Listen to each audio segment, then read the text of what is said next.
For today's video, papakita ko sa inyo ang income ng lingguhan sa tracking business. Kung nakikita nyo, ayan, pera yan ang laman ng bawat sobre. And syempre, yung mga plate number ng sasakyan na inyong ginamit sa tracking business. Ayan, malaki yung kitaan sa tracking business pag marunong lang kayo. Kasi half day nyo lang is malaki na yung kita nyo. Is kung marami kayong unit na sasakyan na gagamitin sa inyong tracking business, the more sasakyan, the more money na papasok sa inyo every week. Kaya ayan, yung pera na yan ay kinuha namin yan sa Paranaque. And binilang ko nga dyan yung kita ng isang sasakyan. Yung binuksan ko kanina, kung nakita nyo yon. Ang laman nun is 4,700 plus. So, yun ang kita ng isang sasakyan. Ay, no, not 4,000.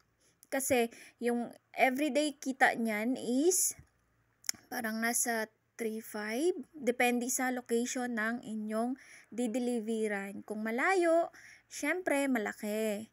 And kung malapit, syempre mababa-baba din konti. Ayan, yung mga dairy milk na yan, hindi nabibili yan, free lang yan, pero secret, o diba?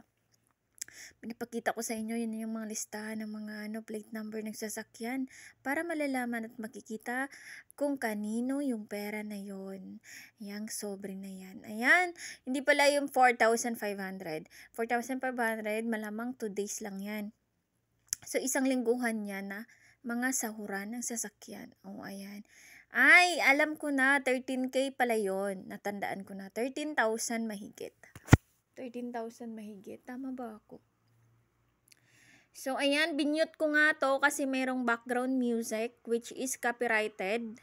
Kaya minute ko nag-voice over na lang ako. Kaya hindi ko na matandaan kung ano yung mga pinagsasabi ko dyan. And binoice over ko na nga lang. O, diba? Ayan, bubuksan natin yan kasi baka sabihin nila, sobre lang yan. Yung laman yan is pera. And syempre, delikado naman yan. Kaya, ayan na, papakita ko sa inyo. Diba? Ang kapal. Wala na yan. Syempre, wala na. Nawala na. Dairy milk. Diba? May ano pa. Meron pang Xena. Extra. Xena. Advertisement.